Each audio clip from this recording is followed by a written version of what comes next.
Hello everyone. My self सी ए शैलेश बुरानी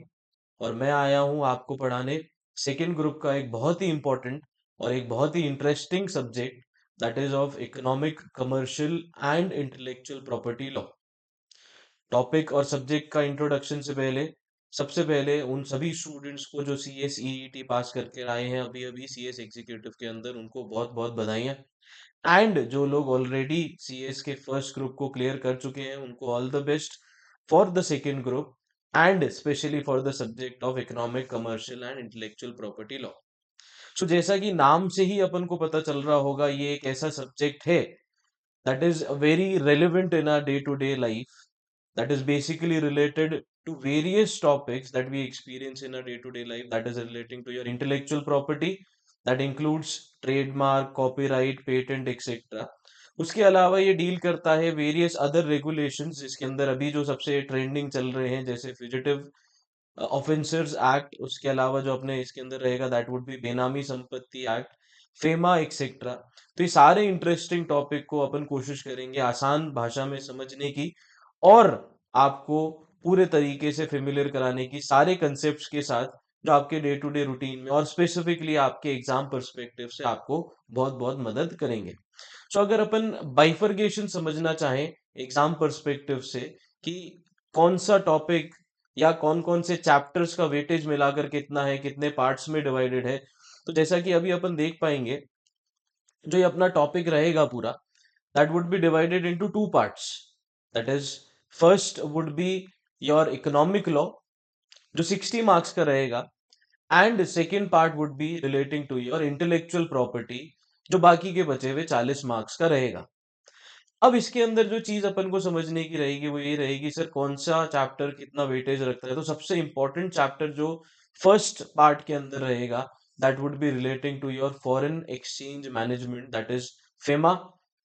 जो पहले फेरा कहलाया जाता था। सो ये टॉपिक अपने लिए बहुत इंपॉर्टेंट रहेगा जिसका वेटेज ज्यादा रहेगा पार्ट ए के अंदर। उसके अलावा बाकी अपने नॉर्मल टॉपिक्स रहेंगे जिसके अंदर आ जाएगा अपना foreign direct investment, that is relating to FDI जो अभी गवर्नमेंट काफी सपोर्ट कर रही है for the development of the economy. Overseas direct investment, external commercial borrowings, foreign trade policy, law relating to your special economic zones that is your SEZ, उससे related क्या provisions है, क्या बेनिफिट्स है, क्या क्या रूल्स रेगुलेशंस है जो आपको गाइड करेंगे अपनी एक इंडस्ट्री को सेटअप करने के लिए in the area that are specifically marked as SEZ by the government. उसके अलावा रहेगा अपने लिए prevention of money laundering, fugitive economic offenders act, benami transactions and prohibition, competition law जो पहले एमआरटीपी कहलाया जाता था, that is monopoly restrictive trade practices, अब जो कंपटीशन लॉ बन चुका है that is relating to various trade combinations, उसके ऊपर क्या क्या रिस्ट्रिक्शंस है, क्या लिमिट्स है प्रिस्क्राइब्ड बाय द गवर्नमेंट, ये सब अपन पढ़ने वाले हैं। नेक्स्ट जो आपने अपनी क्लास 12th में ही पढ़ा होगा और बहुत रेलेवेंट टॉपिक है आपके डे टू डे लाइफ के लिए, that is law relating to your consumer protection, that is your consumer protection act. इसके अंदर अपन पढ़ने वाले हैं क्या क्या प्रॉब्लम्स है जो एक कंज्यूमर कंज्यूमर कोर्ट में ले जा सकता है, और depending upon the corpus of amount of damage that is we can say एक कंज्यूमर को हुआ है वो कौन से लेवल ऑफ कंज्यूमर फोरम में जा सकता है, वो सारी चीजें बताई जाएगी। उसके अलावा legal metrology, real estate regulation and development act,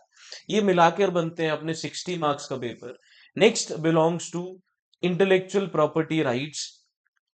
तो पहला ब्रीफ इंट्रोडक्शन आपको दिया जाएगा about what exactly are your intellectual property, that is we have discussed, we have earlier also we might have studied about intellectual property that is relating to your trademarks, patent, copyright, जो usually अपन देखते हैं movies में या books में, जो अपने को एक लीगल प्रोटेक्शन मिलता है ताकि उसको कोई और अपनी परमिशन के बिना,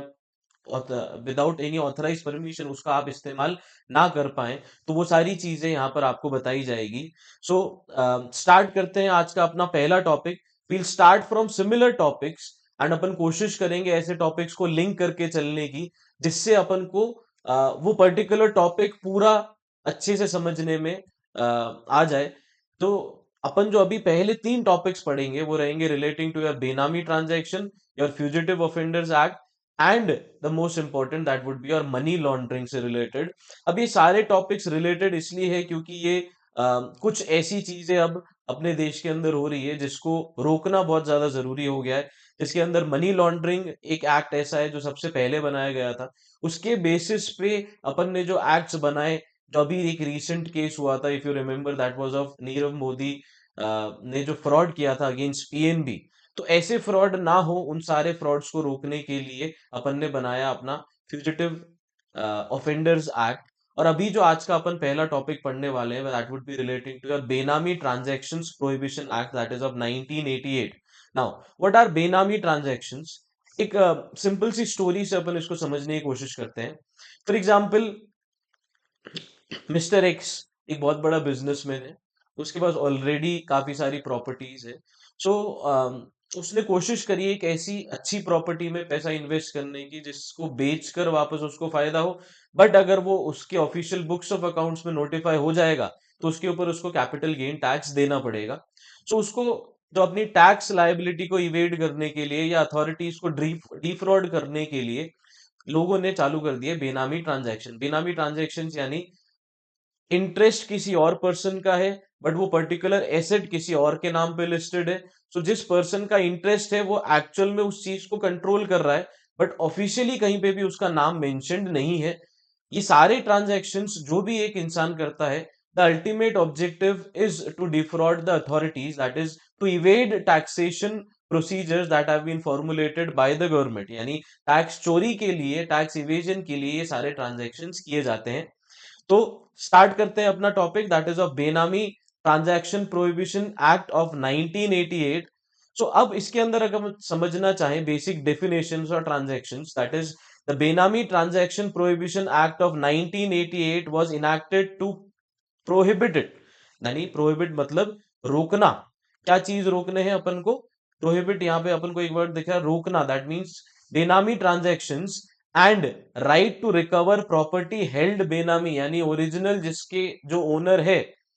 उसने किसी और के नाम पे अपनी प्रॉपर्टी का रजिस्ट्रेशन कराया, वो बुक्स में कहीं पे भी ओनर नहीं कहलाता, बट एक्चुअल में सारा फाइनेंशियल इंटरेस्ट किसी और पर्सन का है। तो ऐसी अगर कोई भी प्रॉपर्टी है उसको रिकवर करना, यानी गवर्नमेंट कंट्रोल में लाना, उसके अगेंस्ट में एक्शन लेना, जो ऐसे इंसान जो बेनामी ट्रांजैक्शंस में एंटर कर रहे हैं या उसका अनफेयर एडवांटेज उठा रहे हैं किसी और के नाम पे प्रॉपर्टी रजिस्टर करके, वो सारी चीजें अपन को इसके अंदर बताई जाएगी। To prohibit benami transaction and the right to recover property held benami, the said act inter alia provides that all the properties बेनामी shall be subject to acquisition। Acquisition यानी वो कंट्रोल में ले ली जाएगी bye such authority in such manner and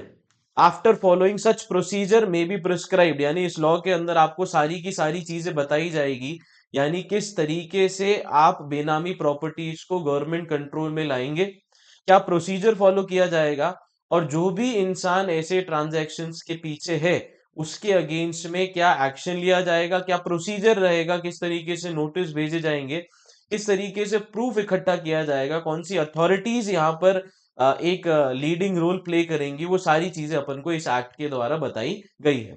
no amount shall be payable for acquisition of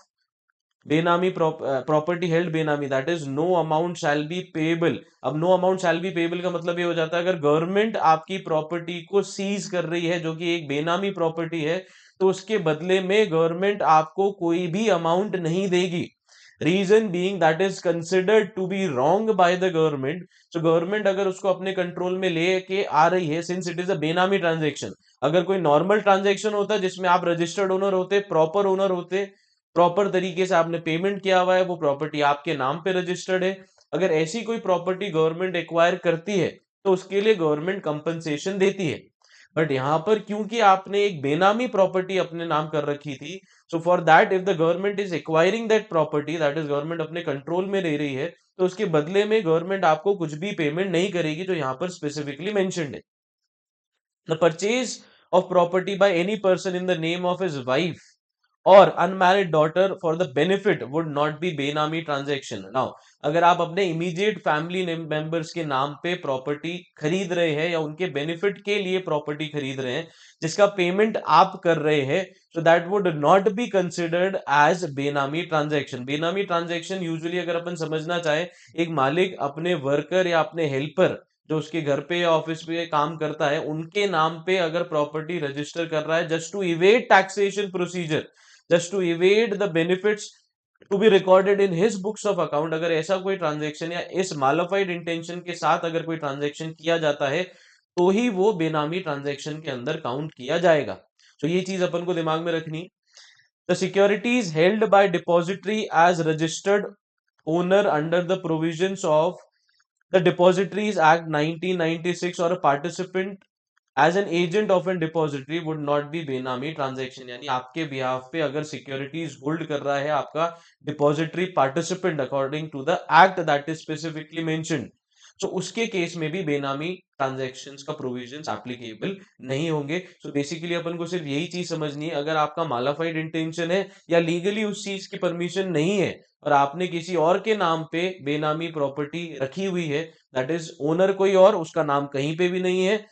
registered owner किसी और को दिखाया गया है बट उसका उस प्रॉपर्टी में कोई भी इंटरेस्ट नहीं है, ऐसे कोई ट्रांजेक्शन्स अगर है तो बेनामी ट्रांजेक्शन के अंदर कैटेगराइज किए जाएंगे। with a view to providing effective regime for prohibition of Benami transaction, the Benami Transaction Prohibition Act of 1988 was amended through Benami Transaction Prohibition Act, that is of 2016। क्योंकि act पुराना था, लोगों ने नए तरीके ढूंढ लिए ये सारे ट्रांजैक्शंस करने के लिए, तो अपन ने कोशिश करी वो सारे ट्रांजैक्शंस को फर्दर अपने लॉ के प्रिव्यू में लेकर आना। सो इसके लिए अपन ने अमेंडमेंट लेकर आए in the year of 2016, that is Amendment Act of 2016। The amended law empowers the specified authorities to provisionally attach benami property which can eventually be confiscated। That means आप अपने कंट्रोल में प्रॉपर्टीज को लेकर आओगे, that would B, अभी एक बार के लिए अटैच कर रहे हो यानी अब जो ओनर बुक्स में मेंशन्ड है, ऑल्दो वो रियल ओनर नहीं है बट स्टिल रजिस्टर्ड ओनर है, उसके पास एक बार प्रॉपर्टीज अटैच कर ली बाय द अथॉरिटीज, जिनके पास प्रूफ है कि ऐसी कोई बेनामी प्रॉपर्टी आपके नाम पे रजिस्टर्ड है, उस प्रॉपर्टी को अब आप सेल, डिस्पोज ऑफ या किसी भी तरीके से उसके अंदर डीलिंग आप नहीं कर सकते। और अगर ये ट्रांजैक्शंस प्रूव हो जाते हैं बाय द अथॉरिटीज, सो वो कॉन्फिस्केट हो जाएगी bye the government, that is by the court. Court can order these transactions or these properties to be transferred to the government because these are considered to be in contravention with this particular act। Besides, if a person is found guilty of offense of benami transaction by competent court, he shall be punishable with rigorous imprisonment for a term less than 1 year, but which may extend to 7 years, and shall be liable to fine which may extend to 25% of the fair market value of the property। यानी अब आपके लिए यहां पर punishment बताई गई है कि अगर ऐसे कोई ट्रांजैक्शंस में आप एंटर करते हैं तो आपके अगेंस्ट में क्या क्या एक्शन लिया जा सकता है। सो इम्प्रिजनमेंट यानी जेल, for not less than 1 year यानी कम से कम 1 साल के लिए जेल भेजा जा सकता है, but which may extend to 7 years यानी 1 से लेकर 7 साल तक आपको जेल भेजा जा सकता है। And shall be also be liable to a fine which may extend to 25% of the fair market value of property. Fair market value of property means जो आज की तारीख में बेनामी प्रॉपर्टी जो आपके नाम पे रजिस्टर्ड है उसकी जो फेयर मार्केट वैल्यू होगी, दैट इज जो मार्केट वैल्यू चल रही होगी उसका 25%। अगर आज की तारीख में वो प्रॉपर्टी आपने 20 लाख की खरीदी, वो 1 करोड़ की होगी, तो फेयर मार्केट वैल्यू के बेसिस पे उसका आपको 25% in the form of fine government को देना पड़ेगा, together with imprisonment also, that is 1 year से लेकर 7 साल तक आपको जेल भी जाना पड़ सकता है अगर आप ऐसे कोई ट्रांजेक्शन्स में एंटर करते हैं तो। Now there are certain features of this particular act inform to us in this particular section. Now the salient features of Benami Transaction Prohibition Act of 1988, it defines Benami transaction or Benami property and also provides for exclusions and transaction which shall not be constituted as Benami। जैसे अपन ने ऊपर भी पढ़ा, कुछ ऐसे transaction जिसमें आप अपनी वाइफ या अनमैरिड डॉटर के नाम पे अगर कोई प्रॉपर्टी परचेज कर रहे हो, ऑल्दो फाइनेंशियल इंटरेस्ट आपका है बट नाम पे किसी और के रजिस्टर्ड है, वो बेनामी ट्रांजैक्शन के अंदर इंक्लूड नहीं किए जाएंगे। सेम वे डिपॉजिटरी के पास अगर आपके शेयर्स हेल्ड है एज एन एजेंट, तो वो भी बेनामी ट्रांजैक्शंस के अंदर इंक्लूड किए नहीं जाएंगे। तो वो चीजें यहाँ पर बता रखी है कि इस एक्ट के अंदर बेसिकली आपको सेग्रीगेशन बताया गया है, कौन से ट्रांजैक्शन को आप बेनामी मानेंगे और कौन से ट्रांजैक्शन को बेनामी आप नहीं मानेंगे, किनको एक्सक्लूड करेंगे इस पर्टिकुलर सेक्शन के अंदर से। It provides the consequences of entering into prohibited बेनामी ट्रांजैक्शन, यानी अगर आप ऐसे कोई ट्रांजैक्शन में आते हैं तो उसकी कॉन्सिक्वेंसेज यानी क्या रिजल्ट आपको मिल सकते हैं। तो अगर ऐसे कोई ट्रांजैक्शन पकड़े जाते हैं बाय द अथॉरिटीज, तो उसके केस में जैसा अभी अपन ने ऊपर पढ़ा, imprisonment starting from 1 year maximum up to 7 years and 25% as the fine for 25% of your fair market value of your property. It lays down the procedure for determination and related penal consequences in the case of prohibited Benami transactions. It also provides that the power of civil court shall be available to authorities under the said act. Civil court यानी court के पास जो भी power होती है, चाहे वो documents आपसे मंगवाना, चाहे आपको समन इशू करना, चाहे एग्जामिनिंग यू ऑन ओथ, ये सारी पावर सेम की सेम अथॉरिटीज के पास भी रहेगी to examine you under the problems of benami transaction act of 1988। Miscellaneous provisions have been provided for the service of notice, protection of action taken in good faith etcetera, यानी किस तरीके से notice issue किए जाएंगे अंडर द बेनामी act, and protection of action again taken in good faith, यानी अगर कोई मिस्टेक हो जाती है तो उसके अगेंस्ट में भी आप क्या एक्शंस ले सकते हैं। Central government empowers to make the rules for implementation of provision of the bill. It enables the central government in consultation with Chief Justice of the High Court to designate one or more courts of session as special court or special court for the purpose of the bill। यानी क्योंकि ये transactions ऐसे होते हैं जो अब बहुत ज्यादा बढ़ते जा रहे हैं, जिनकी वैल्यू बहुत ज्यादा हो गई है, क्वांटम बहुत ज्यादा हो गया है, तो उसकी सुनवाई जल्दी से जल्दी हो, अथॉरिटीज के पास भी रिकवरी जल्दी से जल्दी हो, इसलिए सेंट्रल गवर्नमेंट ने in consultation with chief justice of your high court has requested them कि एक सेशन कोर्ट को स्पेशल कोर्ट बना देना चाहिए just to hear the proceedings relating to this particular act. Reason being काफी टाइम कंफ्यूजन भी हो जाता है, काफी टाइम फॉल्स इंफॉर्मेशन भी आती है अथॉरिटीज के पास, जिस बेसिस पे अथॉरिटीज एक्शन ले लेती है और बाद में ये पता चलता है कि एज सच कोई बेनामी ट्रांजैक्शन नहीं था। तो जो इनोसेंट है उसको भी प्रॉब्लम ना हो और जल्दी से जल्दी सारी प्रोसीडिंग्स क्लियर ऑफ हो जाए, और अगर कोई गिल्टी है तो उसके अगेंस्ट में एक्शन जल्दी से जल्दी लिया जा सके, इसके लिए आपने स्पेशल कोर्ट यहां पर बना दिए। It provides penalty for entering into benami transactions and for furnishing any false document in under in any proceeding under the bill, यानी अगर आप कोई गलत डॉक्यूमेंट या कोर्ट को मिसगाइड करने की कोशिश करते हो तो उसके अगेंस्ट में भी एक्शन लिया जा सकता है। अब यहां पर कुछ टर्म्स अपन को समझाए गए हैं, कुछ बेसिक टर्म्स का एक्सप्लेनेशन अपन को बताया गया है अंडर दिस पर्टिकुलर एक्ट, जिसमें जो अपन ने डिस्कस करा, सबसे पहला the word is attachment, means the prohibition of transfer, conversion, disposition or movement of property by an order issued under the act। that means अब अगर बेनामी ट्रांजैक्शन प्रूव हो गया तो उसके केस में जो भी ओनर है, जो उसकी प्रॉपर्टी है, वो अटैच कर सकती है, अथॉरिटीज अटैच कर सकती है, यानी अब आपके ऊपर प्रोहिबिशन है। प्रोहिबिशन यानी अब आपके ऊपर एक रिस्ट्रिक्शन है कि आप अपनी उस प्रॉपर्टी को जो एज अ बेनामी प्रॉपर्टी क्लासिफाई की गई है, आप उसको ट्रांसफर नहीं कर सकते, कन्वर्ट नहीं कर सकते, डिस्पोजिशन नहीं कर सकते, और movement of property by an order under issued under the act, यानी आप उसके ऊपर कोई भी एक्टिविटी नहीं कर सकते जब तक उससे रिलेटिंग जो केस है वो पेंडिंग है कोर्ट के अंदर। Next is your benami property, means any property which is subject matter of benami transaction and also includes the proceeds from such property. That means जो प्रॉपर्टी जिसके अगेंस्ट में अथॉरिटीज ने आपके ऊपर एक क्वेश्चन मार्क लगाया है, जो अथॉरिटीज के हिसाब से एक बेनामी प्रॉपर्टी, दैट इज आप सिर्फ रजिस्टर्ड ओनर है, आप रियल ओनर नहीं है, रियल फेस कोई और है, तो उस प्रॉपर्टी को बेनामी प्रॉपर्टी माना जाएगा, subject matter of benami transaction, and also includes the proceeds of such property, यानी कोई पैसा रिकवर किया है तो भी। As per section 29 of the benami transaction means a transaction और एन अरेंजमेंट, यहां पर बेसिक डेफिनेशन बताई गई आपको बेनामी ट्रांजैक्शन की, तो अभी अपन थोड़ी बहुत समझ के आ चुके हैं। Where a property is transferred to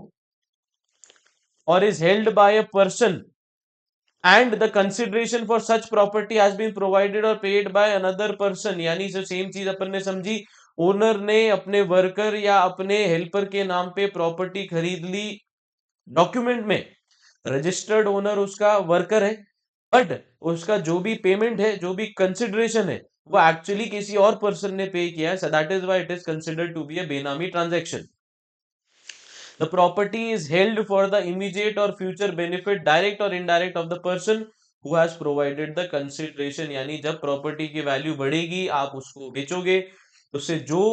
पैसा आएगा, जो प्रॉफिट होगा, वो एक्चुअल में आपके ओनर को जाएगा, दैट इज जिसने कंसिडरेशन पे की है। अगेन सिंप्लीफाई करने के लिए, अगर किसी को कोई कंफ्यूजन है, for example there are two persons A and B, A ने पैसा लगाया, प्रॉपर्टी बी के नाम पे रजिस्टर्ड करी, तो ये बेनामी ट्रांजैक्शन माना जाएगा अगर उनका कोई नियर इमीडिएट रिलेशन नहीं है तो, या फिर कोई ऐसा रिलेशन नहीं है जो अभी आगे मेंशन्ड है। अगर ऐसे सच रिलेशंस में पेमेंट किसी और का है और अ, नाम पे किसी और के रजिस्टर्ड है, तो बेनामी के अंदर इंक्लूड नहीं किया जाएगा। That is there are certain exceptions that are mention. But अगर अपन अपने एग्जांपल को कंटिन्यू करें, दो इंसान ए एंड बी, ए ने कंसिडरेशन पे करी, बी ने प्रॉपर्टी, बी के नाम पे प्रॉपर्टी रजिस्टर्ड हुई, सो अब जब प्रॉपर्टी बिकेगी, अल्टीमेट प्रॉफिट ए को जाएगा, सो ऐसे ट्रांजैक्शंस को आप बेनामी ट्रांजैक्शन के अंदर इंक्लूड करेंगे। अब यहां पर अपन को एक्सेप्शंस बताए गए, यानी ऐसे कुछ ट्रांजैक्शंस जिसमें रियल ओनर और एक्चुअल ओनर ऑल्दो अलग अलग है, but still it would not be counted as a benami transaction. अब वो क्या क्या है अपन डिस्कस करते हैं। सबसे पहला, अ कर्ता और a member of HUF, that is Hindu undivided family, as the case may be, and the property is held for the benefit और benefit of the other members in the family, and the consideration for such property has been provided or paid out of the known sources of HUF। अब यहाँ पर कुछ important चीज है। सबसे पहली चीज जो अपने लिए आई कि HUF है, हेड करता होता है, बाकी सारे फैमिली मेंबर्स उसमें रजिस्टर्ड अपन करवाते हैं। अगर फैमिली के बेनिफिट के लिए प्रॉपर्टी खरीदी गई है, बट कंसिडरेशन जो है वो HUF के पैसों से गया है,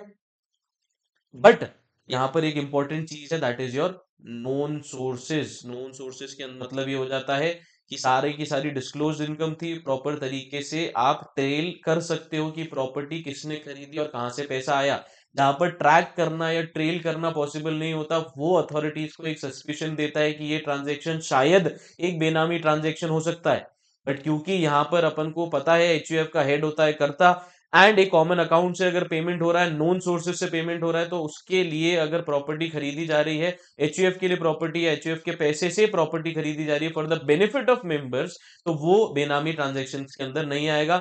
the person standing in a fiduciary capacity, fiduciary capacity अगर अपन को वर्ड पता हो, that is out of trust and confidence, यानी आपने किसी पे भरोसा या उस एक ट्रस्ट के रिलेशनशिप के बेसिस पे अगर कोई fiduciary capacity for the benefit of another person towards whom he stands in such capacity includes a trustee, executor, partner, director of a company, depository or a participant as an agent of the depository under the Depositories Act। ये तो अपन ने पहले भी पढ़ा। अब इसका example लेते हैं। Trustee, executor, partner, director of a company, since we all know company is an artificial person, तो उसके बिहाफ पे अपन फंक्शन करने के लिए डायरेक्टर्स को अपॉइंट कर रहे हैं। तो अगर डायरेक्टर कंपनी के बिहाफ पे कोई प्रॉपर्टी खरीद रहा है, तो ऐसे केस में वो बेनामी ट्रांजैक्शन के अंदर इंक्लूड नहीं किया जाएगा। अगेन ट्रेल क्लियर होनी चाहिए पैसों की। Next, any person being an individual in the name of a spouse, that is wife, or in the name of any child of such individual, and the consideration for such property has been provided or paid out of the known sources of an individual। for example, अगर आपके father आपके नाम पे property खरीद रहे हैं जिसका payment आपके फादर ने किया है, अगेन हर जगह आप देखेंगे, सब जगह पेमेंट नोन सोर्सेज से, नोन सोर्सेज यानी अकाउंटेड मनी जिसके ऊपर आप टैक्स पे कर रहे हो।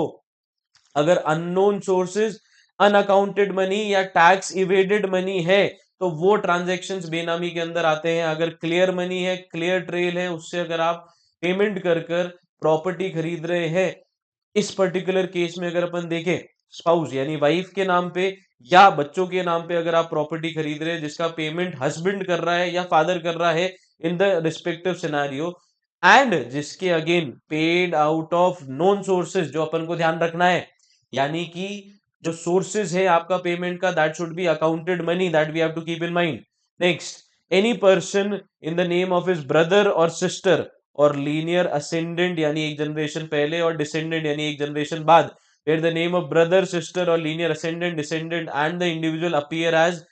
joint owners यानी multiple owners in any document, and consideration for such property has been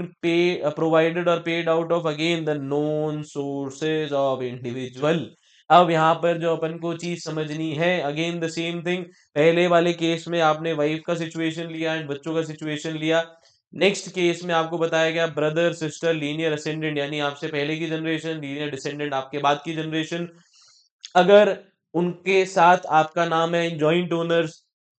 payment आपने किया हुआ है फ्रॉम द नोन सोर्सेज, तो इस ट्रांजैक्शन को भी आप बेनामी ट्रांजैक्शन के अंदर इंक्लूड नहीं करोगे। आगे बढ़ते हैं इस टॉपिक के साथ। अ ट्रांजैक्शन और an arrangement in respect of a property carried out और मेड इन फिक्टिशियस नेम। अब ये बेनामी ट्रांजैक्शन है, फिक्टिशियस नेम यानी एज सच एक्चुअल वो पर्सन है ही नहीं, किसी रैंडम पर्सन के नाम पे प्रॉपर्टी रजिस्टर करी या कोशिश करी करवाने की, वो बेनामी ट्रांजैक्शन। अ ट्रांजैक्शन और an arrangement in respect of property where the owner of property is not aware or denies knowledge of such ownership. काफी ऐसे लोग होते हैं that belong to rural area that are not that much educated. आप उनके पास एक agreement लेकर गए, बताया उनको कुछ और, उनके अंगूठे के निशान ले लिए, रजिस्टर करा दी प्रॉपर्टी उनके नाम पे थ्रू अनऑथराइज्ड और इलीगल मींस, उनको पता भी नहीं है। तो ऐसे ट्रांजैक्शन जिसमें इंटरेस्ट आपका है, ओनरशिप उनके नाम पे है, again would be considered as benami transaction. A transaction or an arrangement in respect of property where the person providing the consideration is not traceable or is fictitious, यानी जिसने आपको ये ट्रांजैक्शन करने के लिए पैसा गया वो ट्रेस नहीं किया जा सकता, यानी ऐसा इंसान जिसका कोई ट्रैक नहीं है या उसके पेमेंट का कोई ट्रैक नहीं है। इंपॉर्टेंट चीज समराइज करें सिंपल लैंग्वेज में, बेनामी ट्रांजैक्शंस ऐसे ट्रांजैक्शन, ओनर कोई और, दैट इज रियल ओनर जो कंसिडरेशन पे कर रहा है वो कोई और है, registered owner as per the government records कोई और है। First thing that we have to keep in mind. Second thing, exclusions inclusions में जो अपन को डिफरेंशिएशन बताया, दैट इज आपने अगर कोई भी रजिस्ट्रेशन करवाया प्रॉपर्टी का अपने इमीडिएट फैमिली मेंबर्स के पास में, या कुछ ऐसे ऑथराइजेशन जो लॉ में अलग अलग लॉ में मेंशन्ड है सच एज कंपनीज एक्ट और योर सिक्योरिटीज कॉन्ट्रैक्ट एक्ट, उस तरीके से अगर कोई स्पेसिफिक रिलैक्सेशन दिए गए हैं या किसी और पर्सन को ऑथराइजेशन दिया गया है out of trust and confidence that he acts in good faith, and वो सारे ट्रांजैक्शन से में जो भी पैसा लगा, दैट इज वो पैसा ट्रेस किया जा सकता है, that is from a proper legal source. अगर ऐसे कोई ट्रांजैक्शन है तो वो बेनामी के अंदर नहीं आएंगे। तो ऐसे ट्रांजैक्शन जिसका पैसे का सोर्स ट्रेस नहीं किया जा सकता या ओनर भी ट्रेस किया नहीं जा सकता, उस केस में वो ट्रांजैक्शन सस्पिशन अराइज कराएगा एंड वो ट्रांजैक्शन मोस्टली आपके बेनामी ट्रांजैक्शन कैटेगराइज किए जाएंगे। Now explanation, for removal of doubt, it is hereby declared that Benami transaction shall not include any transaction involving allowing the possession of property to be taken or retaining a part performance of contract referred to in 53 of Transfer of Property Act 1882। अब इसमें है क्या वो पढ़ते हैं। The consideration for such property has been provided by person to whom the possession of property has been allowed but the person who has granted possession thereby continues to hold ownership of such property। अब इसके अंदर ये आ जाता है आपने property transfer कर दी but still अभी आपके पास कुछ पोजेशन है, तो उसके केस में काफी केसेस में ऐसा हो जाता है पार्ट प्रॉपर्टीज का बाइफरगेशन हो जाता है, कुछ प्रॉपर्टी आपने बेच दी, कुछ प्रॉपर्टी आपके पास है, डॉक्यूमेंटेशन में कुछ कंफ्यूजन है, तो उसके केस में अपन वापस पढ़ते हैं एक बार अपन को यहाँ पर क्या बताया गया। For removal of doubts if it is hereby declared that बेनामी ट्रांजेक्शन shall not include, यानी यहाँ पर ये ट्रांजेक्शन वापस एक्सक्लूसिव की कैटेगरी में आ जाता है, involving the allowing of possession of any property to be taken or retained in part performance of contract referred to in section 53 of Transfer of Properties Act if under law for time being force in India। अब आपके पास कोई property है, consideration for such property has been provided by the person to whom possession of property has been allowed, यानी आपने consideration पे कर दिया, आपके पास possession है, but the person who has granted possession therefore continues to hold the ownership of such property, यानी अभी तक डॉक्यूमेंट्स आपने ट्रांसफर नहीं करे, या फिर काफी केसेस में ऐसा हो जाता है पार्ट ट्रांसफर हो जाता है, या ऐसा हो जाता है आपने पेमेंट कर दिया, डॉक्यूमेंटेशन में कुछ इशू है जो अभी तक आपको रजिस्टर्ड ओनरशिप नहीं मिली, तो बेनामी ट्रांजेक्शन नहीं आएंगे। क्यों ये कंफ्यूजन आया? रजिस्टर्ड ओनर अभी डॉक्यूमेंट्स में पुराना वाला ही है, नए वाले ने कंसिडरेशन पे कर दी, तो वो अथॉरिटीज को एक सस्पिशन में डाल सकता है कि पेमेंट हो गया, रजिस्ट्रेशन नहीं हुआ, तो ये बेनामी ट्रांजेक्शन है क्या, या फिर किसी और को फेस दिखाया गया है, पेमेंट कोई और कर रहा है। तो इसका क्लैरिफिकेशन यहाँ पर दे दिया कि काफी टाइम ट्रांसफर ऑफ प्रॉपर्टी में कुछ टाइम आ जाता है, कुछ इशू लग जाते हैं, या डॉक्यूमेंटेशन के प्रोसेसिंग में कुछ प्रॉब्लम आ जाती है, या फिर हो सकता है रजिस्टर्ड ओनर से रिलेटेड कुछ प्रॉब्लम हो, तो उसके केस में पेमेंट कंसिडरेशन दे दिया, but still the registered owner continues to be the owner. And second condition, stamp duty on such transaction और अरेंजमेंट हैज बीन पेड, यानी ट्रांसफर से रिलेटेड जो स्टैम्प ड्यूटी है वो आपने गवर्नमेंट अथॉरिटीज को पे कर दी, और कॉन्ट्रैक्ट हैज बीन रजिस्टर्ड, ऐसी सारी प्रॉपर्टीज बेनामी के अंदर कैटेगराइज नहीं की जाएंगी। अब नेक्स्ट आता है Benamidar, that is means a person or a fictitious person as the case may be, in whose name the Benami property is transferred or held and includes the person who lends his name, यानी जिसके नाम पे जो books में show हो रहा है as an owner of benami property is known as benamidar. Next beneficial owner, यानी जो एक्चुअल में कंसिडरेशन पे कर रहा है, means a person whether his identity is known or not, for whose benefit the benami property is held by benamidar. Fair market value, जो अपन ने पढ़ा पेनल्टी के केस में कि आपको 25% of fair market value pay करनी पड़ेगी as a fine to the authorities if it is proved that it is a benami transaction. तो फेयर मार्केट वैल्यू के बारे में बताया गया, the price of the price that the property would ordinary fetch on sale in market on the date of transaction, where the price referred to in subclause 1 is not ascertainable, such price may be determined in accordance with the manner as may be prescribed। यानी आपने property 10 lakh की खरीदी, जब आपने ये transaction करा, जब ये ट्रांजैक्शन पकड़ में आया अंडर द बेनामी एक्ट, तब आपकी प्रॉपर्टी की फेयर मार्केट वैल्यू अगर 1 करोड़ है, तो उसके बेसिस पे सारे फाइन का कैलकुलेशन किया जाएगा। That is the price that the property would ordinary fetch on sale in the open market on the date of transaction, यानी जिस दिन आपने ट्रांजैक्शन करा उस दिन अगर वो प्रॉपर्टी मार्केट में बेचते तो उसके कितने पैसे मिलते, that would be your fair market value. अगर डिटरमाइन नहीं किया जा पा रहा, तो अपन क्या करेंगे, आसपास की वैल्यूएशन या आसपास की प्रॉपर्टीज की वैल्यूएशन पता करने की कोशिश करेंगे, या कोई भी ऐसा तरीका as may be prescribe by the authorities, उसके थ्रू अपन एक rough idea of the value of that particular property निकालने की कोशिश करेंगे। Next definition that is given to use a firm, meaning having the same meaning as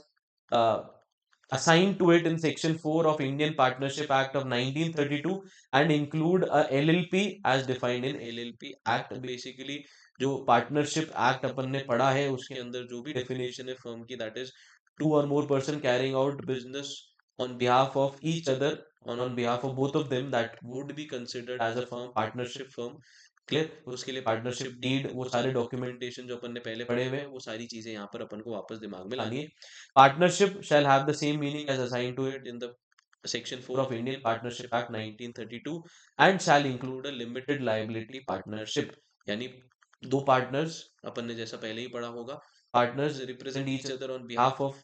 them. So अगर ऐसा कोई भी ट्रांजैक्शन किया जाता है पार्टनर्स के बिहाफ पे, तो कोई भी एक पार्टनर ट्रांजैक्शन कर रहा है, तो it would be considered as a part of your partnership firm. Next person, जिसके ऊपर ये सारे एक्ट्स अपन ने डेफिनेशन के अंदर पढ़ा इंक्लूड किए जाएंगे, that is an individual, an HUF, a company, a firm, an association of person or body of individual whether incorporated or not, every artificial judicial person that is mentioned under this clause। Property means any asset of any kind, whether movable or immovable, tangible, intangible, corporeal, incorporeal, and includes any right or interest or legal documents or instrument evidencing title or interest of the property, and where the property is capable of conversion into some other form, then the property it is converted from also includes the proceeds from this property। यानी बेनामी property act अपन ने discuss करा, property यहाँ पर सिर्फ और सिर्फ आपकी लैंड बिल्डिंग्स को इंक्लूड नहीं करा, इसमें अपन ने इंक्लूसिव डेफिनेशन बना दी जिसके अंदर सारे तरीके के asset, property means asset of any kind, whether movable, immovable, tangible, intangible, corporeal, incorporeal, and includes any right और interest और लीगल डॉक्यूमेंट और इंस्ट्रूमेंट जिससे कहीं पे भी प्रूफ हो रहा है कि ओरिजिनल ओनर कोई और है, कुछ भी ऐसा एक एग्रीमेंट जिससे अपन को पता चल रहा है, और capable of conversion in some other form, यानी उसको आप कैश में कन्वर्ट कर सकते हो, तो वो भी रियलाइजेशन सारे तो आपने बेनामी प्रॉपर्टी बेचकर कंसिडरेशन जो भी रिसीव करी, जब तक अथॉरिटीज को नहीं पता चला था तब तक आपने जो भी ऐसे ट्रांजेक्शन करे, that also would be a part of your benami property, that is property in the converted form and also includes the proceeds from the property, यानी आपने पास्ट में ऐसी कुछ प्रॉपर्टी बेच के जो भी पैसा रिकवर किया, जो भी प्रोसीड्स, जो भी कंसिडरेशन आपको मिली, that is also included in this particular act. Transfer includes sale, purchase or any other form of transfer of right, title, possession or lien. Lean means control. ये सारी चीजें यानी जो भी ट्रांजेक्शन्स आप कर रहे हैं, दैट इज चाहे वो सेल कर रहे हैं, चाहे वो आप उसको